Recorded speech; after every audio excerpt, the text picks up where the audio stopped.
नमस्कार। आज हम बात करेंगे इसरो के ताजा तरीन स्पेसएक्स मिशन की। देखिए, ये मिशन सोमवार की रात को इसरो ने लॉन्च कर दिया है। पीएसएलवी C-60 रॉकेट से इसे लॉन्च किया गया। पीएसएलवी एक भारी भरकम रॉकेट है, 229 टन इसका वजन है। इस मिशन को इसरो ने सोमवार की रात को सफलतापूर्वक लॉन्च कर दिया है। यहाँ हम बताएंगे कि स्पेसएक्स मिशन क्या है। इससे पहले जो लोग इस चैनल को पहली बार देख रहे हैं, कृपया इसे लाइक करें, सब्सक्राइब करें और शेयर भी करें। देखिए, अंतरिक्ष क्षेत्र में अगर हम बात करें तो इस क्षेत्र में भारत दुनिया के शीर्ष देशों में शामिल हो चुका है।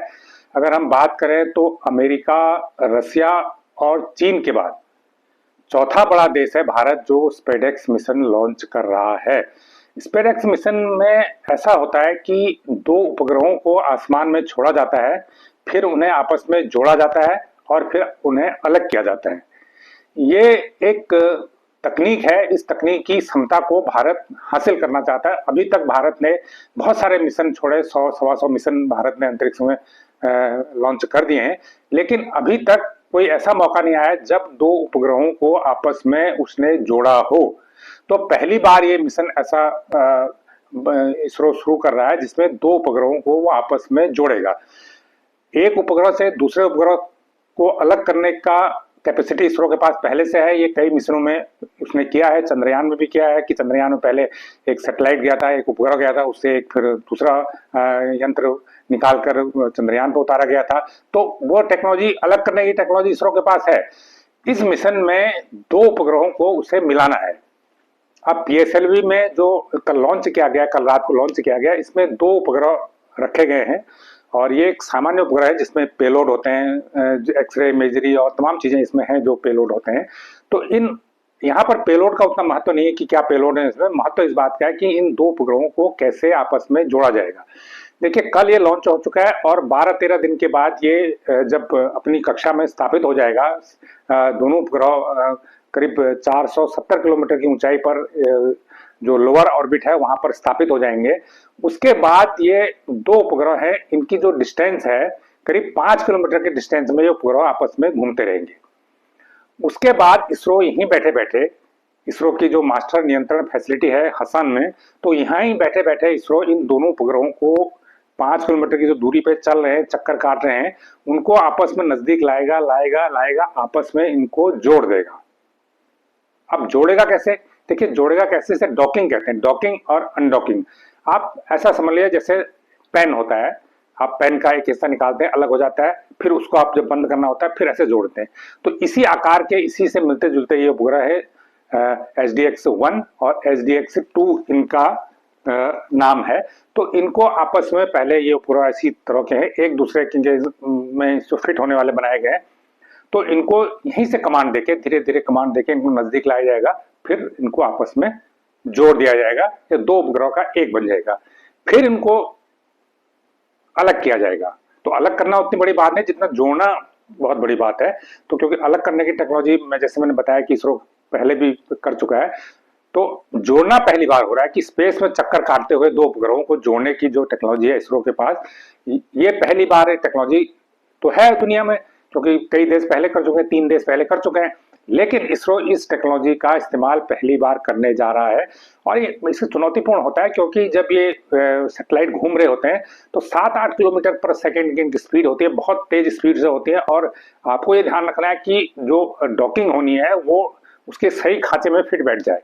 कहीं जरा सा भी एक रत्ती भर की चूक हो गई तो दो सैटेलाइट आपस में टकरा के क्रैश कर जाएंगे और वो पूरा मिशन आपका बेकार हो जाएगा।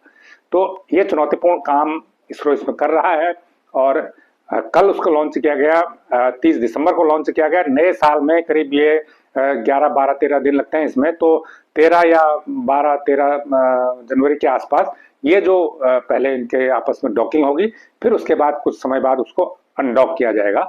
तो पहले जोड़ा जाएगा, फिर उनको अलग किया जाएगा।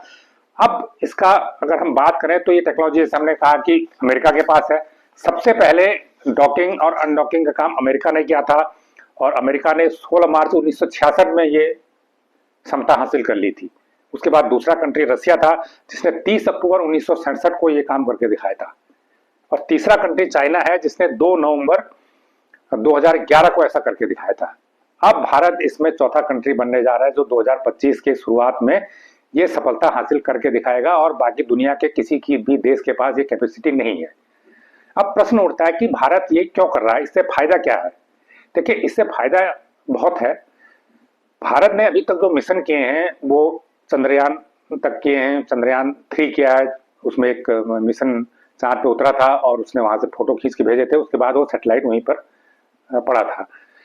अभी तक हमारे जो मिशन थे वो वन वे थे, चाहे चंद्रयान हो, जो भी हो, हम यहाँ से एक रॉकेट छोड़ते हैं, उसमें उपग्रह छोड़ देते हैं, या उसमें कोई रोबोट भेज देते हैं, या उसमें कोई चंद्रयान भेज देते हैं, तो वो जहाँ जाता है, जहाँ उतरता है, वहां पर काम करता है, उसके बाद वो वहीं कुछ समय काम करता रहता है, जब उसका पीरियड खत्म हो जाता है वो नष्ट हो जाता है। अब भारत अंतरिक्ष में दूसरे फेज में जा रहा है, जहां पर वो जाकर वापस लौटेगा। अगर हम चंद्रयान 4 जो प्लान कर रहे हैं 2040 से पहले पहले प्लानिंग है कि हम एक मानव मिशन भेजेंगे चंद्रयान 4 के जरिए, तो उस मिशन में ये होगा कि आदमी जाएगा, वहां उतरेगा, चक्कर लगाएगा, झंडा लगा, तिरंगा लहराएगा भारत का, फिर सैटेलाइट में वापस बैठेगा, फिर वापस धरती पर आएगा। तो ये जो क्षमता है, ये क्षमता भी एक अमेरिका के पास है, रशिया के पास है, और चाइना ने भी अब इधर हासिल कर ली है। तो भारत इस क्षमता में भी चौथा देश बनने जा रहा है। तो ये जो मिशन है, जो डॉकिंग अनडॉकिंग का है, ये जो 2 उपग्रहों को जोड़ने का है, ये इसी काम के लिए जरूरी है कि अगर हम कल को चंद्रयान को चंद्रमा पर उतारते हैं, चंद्रयान 4 को, तो एक सैटेलाइट चंद्रमा के ऊपर जाएगा, उसमें से एक दूसरा सैटेलाइट अलग होगा, और उसमें से फिर वो धरती पर उतरेगा, वो चंद्रमा की धरती पर उतरेगा, और वहां पर उसमें से अंतरिक्ष यात्री बाहर निकलेगा, फिर उसमें वापस बैठेगा, फिर वो सैटेलाइट वहां से स्टार्ट किया जाएगा। वो स्टार्ट करके जो फिर मेन सैटेलाइट है स्पेस में, उसमें फिट होगा, फिर वो उसको वापस लेके धरती पर आएगा। तो इस प्रकार जो वापसी की जो प्रक्रिया है, एक तो इसमें इस टेक्नोलॉजी का योगदान है। दूसरा, हमने ये भी, जैसे भारत ने अनाउंसमेंट किया है कि वो अपना स्पेस स्टेशन बनाएगा, अंतरिक्ष में अपना स्पेस स्टेशन बनाएगा। तो स्पेस स्टेशन में भी यही होता है, स्पेस स्टेशन एक जब अंतरिक्ष में कहीं पर बना दिया जाता है, तो जो सैटेलाइट नीचे से जाता है, तो उस सैटेलाइट को स्पेस स्टेशन में फिट होना होता है। स्पेस स्टेशन को इस तरह डिजाइन किया था, कोई सैटेलाइट अगर बाहर से आएगा तो वो सैटेलाइट को उस स्पेस स्टेशन से पर जोड़ा जाएगा, और जो आदमी सैटेलाइट में बैठ के जा रहा है वो फिर उसमें से उतरकर स्पेस स्टेशन में चले जाएगा। अभी एक अंतर्राष्ट्रीय स्पेस स्टेशन है जहां पर अभी सुनीता विलियम रह रही है, और विलमोर वहां पे फंसे हुए हैं, रह रहे, क्या हम तो कहेंगे फंसे हुए हैं। तो वो स्पेस स्टेशन में ऐसे ही होता है कि उपग्रह से वहां पर जाता है आदमी, और वो उपग्रह स्पेस स्टेशन से फिट होता है, फिर जो उपग्रह से उतर के स्पेस स्टेशन के अंदर चले जाता है, फिर जब उसे वापस आना होता है तो वो फिर उपग्रह में बैठता है, और फिर उपग्रह स्पेस स्टेशन से अलग होकर फिर वो वापस लौटता है। तो ये डॉकिंग अनडॉकिंग उपग्रहों को जोड़ने का जो सिलसिला है, जो इसकी टेक्नोलॉजी है, इसका यही फायदा है कि भविष्य में हमारा स्पेस स्टेशन जब बनेगा इंडिया का, 2035 तक की बात कही जा रही है, हालांकि अभी कोई आधिकारिक डेट इसकी तय नहीं हुई है। इसी प्रकार जो चंद्रयान 4 मिशन है, जिसमें इंसान को चंद्रमा पर भेजा जाएगा, तो उस तरह के जो मिशन है, उन मिशनों के लिए ये बहुत महत्वपूर्ण साबित होगा। और अगर हम इसमें सफल रहते हैं, तभी हम उस दूसरे मिशन पर आगे काम करेंगे।